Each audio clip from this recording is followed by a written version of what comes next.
5 seconds.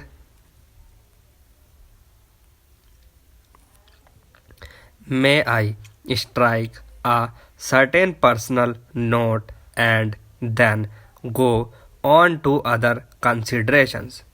We, my generation in India, have been conditioned in particular ways by events. There is the background of 2000 years of more. There is the conditioning we have had during the 150 or 200 years of British rule. And then there is the big conditioning during the last 30 or 35 years of what is called the Gandhian movement. We are the resultants of these various conditioning factors. If you want to understand us, you have to understand these conditioning factors. That is so about me and my government in India. That applies to the world at large also. We have to understand other people's basic conditioning factors, their past history, traditions, habits, conflicts, etc., and more particularly the recent history of the last half a century or so. Countries like India and China have millennia of history. It is not an easy matter for me, whatever new knowledge I may gather, to get out of the 2000 years of Indian history. So, also with other countries. Yet, in order to understand another country, it is no good looking at it through the spectacles of our own country. If an Indian presumes with his Indian background to judge England or Germany or Russia, he will probably not be objective enough. Now the China, living our past history, it has been conditioned for more than 40 years ever since the end of the Manchu dynasty by continuous trouble. That was China's experience. Take the background of the present rulers of China. It is a background of struggle for the last 25 years. I remember, and some of you may also recall, the Long March in China. Quite apart from its merits, the Long March was a terrific feat. It meant being hunted, being harassed, with many people collapsing and some surviving. Then often found a habitat in the mountains and in the caves and lived there for a number of years organizing themselves. Then came the Japanese invasion. They fought the Japanese invasion that turned into a world war later.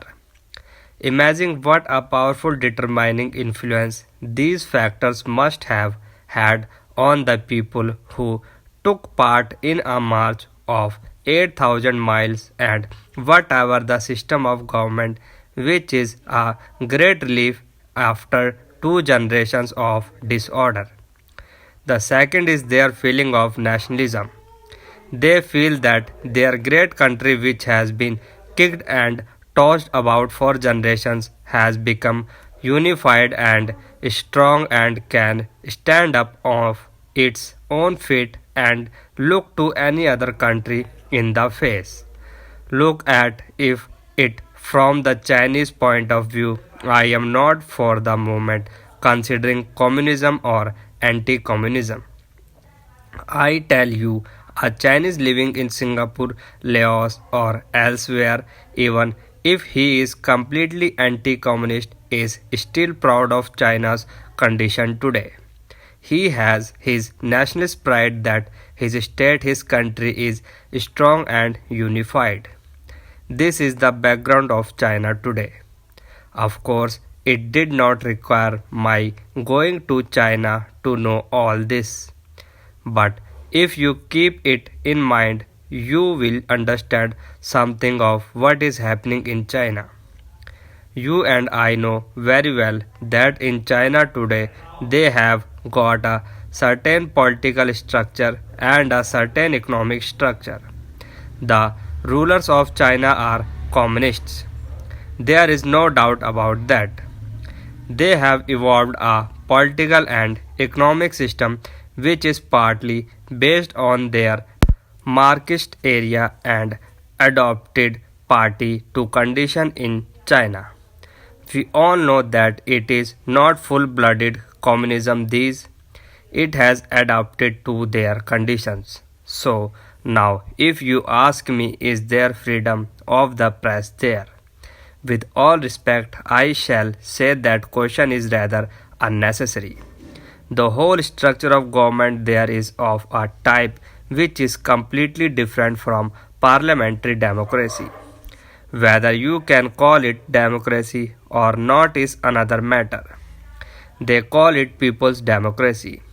That is an argument which we need not go into. My point is that it is different. We know it. What result it yields you can partly see now, and ultimately the future will show. It is further that will show whether the results achieved by the methods they pursue will be worthwhile or not, or have been worth the price paid for them. Each people and specifically these big chunks of humanity like India and China with long records, as soon as they find freedom to function according to their wishes, are influenced by various external forces, industrial revolution, technological advancement, political ideas, and so on. But if we are worth our salt, we have to stand on our own feet and functioning in accordance with our own thinking and conditioning of minds. I shall have little respect for India. It is followed blindly the American pattern or the Russian pattern or the Chinese or the British. Then it would not be India but a pale imitation of somebody else.